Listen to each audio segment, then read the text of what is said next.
Is Alexander Volkanovski being underestimated going into UFC 298? Guys, this is a fight that I've been thinking about for quite a while. Alexander Volkanovski versus Ilia Topuria is probably the best fight that the UFC has announced in the last recent months, and there's so much intrigue around this fight because one, Volkanovski versus Topuria, the fight stylistically is going to be one of the most entertaining fights in the UFC. I mean, Topuria has all the hype in the world. Volkanovski is seen as a featherweight gold, and there's a lot of outside factors that actually make this fight a lot more competitive than a lot of people were expecting 4 or 5 months ago. And let's start off with Volkanovski. I mean, Volkanovski is coming off UFC 294, where he made a quick turnaround to fight Islam Makhachev after Charles Oliveira pulled out. And, he didn't have a full training camp going into that fight. He had only had 10 days to prepare for Islam Makhachev in the rematch. And I did pick Volkanovski to beat Islam Makhachev in the rematch, which in hindsight was a very stupid pick. I had a lot of faith on Volkanovski. I was kind of blindsided. I thought, because Volkanovski has already fought him once. He's already been game planning for Islam Makhachev. I even had this conspiracy that maybe Volkanovski had known about, potentially fighting Islam Makhachev in October. I had a lot of faith in Alexander Volkanovski going into that Islam Makhachev rematch, which was on short notice. And even though, I knew that I was making a wild pick there, I was making an ambitious pick there, Islam Makhachev showed that there's levels to this game, and you just can't fight somebody like Islam Makhachev, somebody that's that good on short notice. Even though Volkanovski, he has some of the best confidence, very competitive. It made a lot of sense that he got knocked out at UFC 294 in hindsight. So a lot of MMA fans now believe that Volkanovski has lost his aura because of that loss to Islam Makhachev.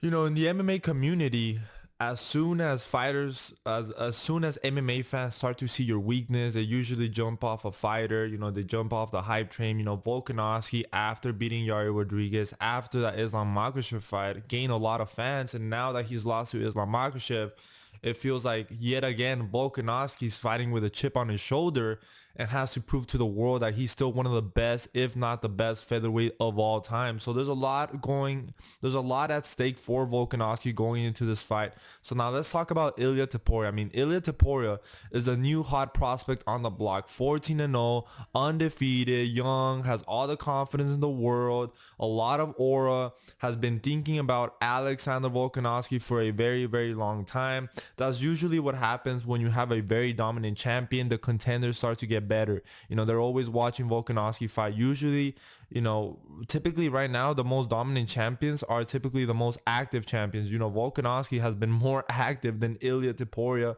than Yair Rodriguez, and some of the other contenders, which could be a great thing for Volkanovski, but also a bad thing, right? Because we know that as the more you fight, the more tape there is on you, the more contenders start to better prepare for you. And that, I think that's going to be key going into this fight. The fact that Topuria has been thinking about Alexander Volkanovski for over a year, while Volkanovski has been thinking about other opponents. I mean, he's been thinking about, becoming double champion. He's been thinking about Yair Rodriguez, about Max Holloway.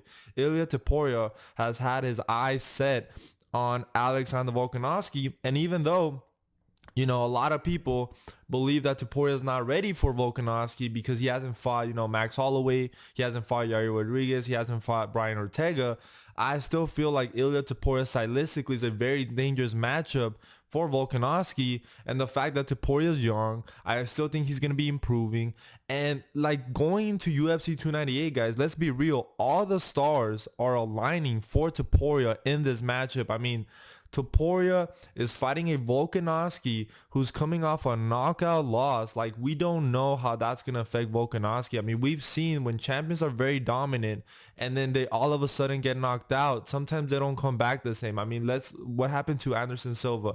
What happened to Kamaru Usman after that Leon Edwards loss? Even though these guys have a lot of confidence in their back of their head, they're still going to be thinking, man, I'm coming off a knockout loss. I could get hurt in this fight. And we saw that even though Kamaru Usman still has all the skills, and I don't think the guy's washed up, he definitely doesn't have the same confidence or aura that he had prior to getting knocked out by Leon Edwards. So is that going to be the same thing here when it comes to Volkanovski?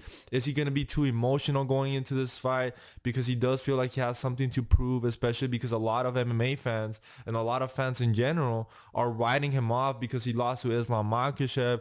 And I know that, in time, people are going to start to forget. The newer MMA fans are not going to remember the fact that Volkanovski made a quick turnaround to fight Islam Makhachev on short notice on 10 days and didn't have a full training camp.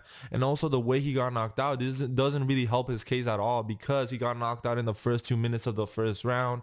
If Volkanovski would have gotten knocked out in the third or fourth round of that Islam Makhachev rematch, then you could kind of blame the fact that it was short notice. You could kind of be like, okay, well, Volkanovski lost because he didn't have a full training camp, because he wasn't prepared. But the fact that he lost in the first round, I mean, that could have happened even with a full training camp, which doesn't really help Alexander Volkanovski's case here.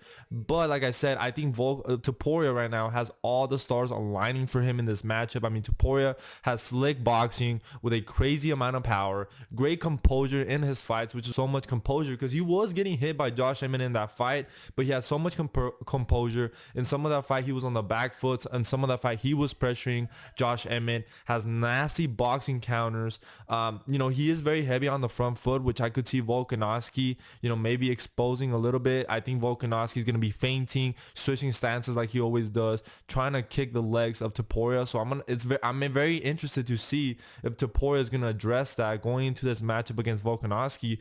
But the one thing that scares me, the main thing that scares me in this matchup for Volkanovski is that Topuria is incredibly dangerous in the pocket. I mean, this guy has nasty boxing counters, goes for the body, comes over the top with a right overhand, has amazing. I mean, we saw what he did to Josh Emmett, and even though, maybe some of you guys were not very impressed with that fight, I was very impressed with Ilia Topuria because I wanted to see how he would do over a 5-round fight. I wanted to see how he would do when he can't get a guy out of there or he can't knock a guy out, and he really impressed me. I mean, he was able to grapple in the 5th round. There was moments where Josh Emmett was starting to gain momentum, and I think Volkanovski definitely has a chance to win this fight. But I think Volkanovski, like I said, I think he's most likely going to be feinting, switching stances, staying at range, leg kicking at range, and throwing his jab out there. But I think Volk will struggle to grapple against Topuria, and I believe this will be a mainly stand-up fight, which does concern me against somebody like Topuria because Topuria has a lot more power than some of these guys that Volkanovski has been facing. I think he has more power than Yair Rodriguez. I think Topuria has more power than Brian Ortega, than Korean Zombie, and he has the youth on his side. So I do worry about Volkanovski closing the distance on Ilia Topuria. I mean, Volkanovski does have a good chin at 145, but Topuria is a guy that can put your lights out. I mean, Topuria was able to knock out a lightweight in Jai Herbert after getting dropped with a head kick in that first round. And a lot of MMA fans don't remember, but that fight was actually on short notice. So Ilia Topuria has shown that he can knock out guys in the lightweight division, and then Volkanovski is moving down from getting knocked out by Islam Makhachev, so that makes it very difficult in this matchup. But like I said, I definitely do think that Volkanovski is a more skilled fighter. I think he has the better grappling. I think he's stronger. I think he has better fight IQ. I mean, obviously he has the experience. He's been in a lot more fights, high-level fights than Ilia Topuria. But Ilia Topuria, it just seems like everything is aligning for him. It feels like all the factors are in his favor going into UFC 298. The fact that he's young, Volkanovski's 35, coming off a knockout loss to Islam Makhachev. How's that going to affect his confidence? Is he going to be too emotional in there? Is he going to believe in himself, truly believe in himself? And the one thing that I like about Ilia Topuria in this matchup as well is that Ilia Topuria, he's been saying for months that he's going to knock out Volkanovski. And even though you guys might think, okay, that's what does that have to do with anything? I think Ilia Topuria, sometimes I feel like, when you have a dominant champion, the opponents have a lot of respect for the dominant champion. And sometimes they take, there's nothing wrong with respecting your opponents, but they take some of that energy into that octagon and they don't fight to their full potential because in the back of their head, they respect their opponent way too much. And I don't think that's going to be the case with Ilia Topuria. I think beat this guy. The fact that he just saw Islam Makhachev knock out Volkanovski. The fact that Volkanovski is in such a rush to get back in there in the octagon, where probably he should have taken more time off after that October knockout loss. Those factors are really going to help Ilia Topuria going into this matchup. And which is why I don't believe that Alexander Volkanovski is being underestimated going into UFC 298. I think that there is a lot of factors going against him. The fact that, you know, he's coming off a knockout loss. Maybe a lot of you guys are going to be saying, well, you're putting too much stock on the fact that he lost to Islam Makhachev. And maybe I am, you know, maybe after UFC 298, if Volkanovski is able to pull it off, you know, I'll be like, man, Volkanovski is just a lot better than we expected. I mean, he has great game plans. I know he's going to have a solid training camp for Ilia Topuria. I'm very curious to see what kind of game plan he takes against Ilia Topuria. He's going to try to out-grapple more. Is he going to stay at range and just try to beat Topuria by points? Is he really going to try to exchange in the pocket with Ilia Topuria? I'm very curious for his game plan against Ilia Topuria. But this matchup is one of the best matchups you can make right now in the featherweight division. I'm super excited for this main event of UFC 298. And I just can't wait, guys. Let me know what you guys think about Alexander Volkanovski going into UFC 298. Do you think he's being underestimated? Do you think Ilia Topuria is being a tad bit overrated? Look, I've said for months, even prior to Alexander Volkanovski losing to Islam Makhachev in the rematch, I had said that Ilia Topuria was ready for Alexander Volkanovski. And even though at the time a lot of MMA fans were saying that Ilia Topuria was not ready for Alexander Volkanovski because of his fights, I said, you know, I always thought stylistically it could be a very tough matchup for Volkanovski. The fact that they're similar stature, the fact that Topuria is also built like a tank, the fact that he has nasty counter striking, the fact that he has a lot of power in the featherweight division, all of those, that stylistic combination could make it dangerous for someone like Alexander Volkanovski. And now, you know, the fact that Volkanovski is even going into the fight after getting KO'd, it helps Topuria's case. Even though in that video, I didn't necessarily say that I was picking Topuria, but what I said is that I did feel that Topuria was ready to face Alexander Volkanovski, guys. So anyway, let me know what you guys think down below. Make sure to like and subscribe, and I'll see you guys in the next one.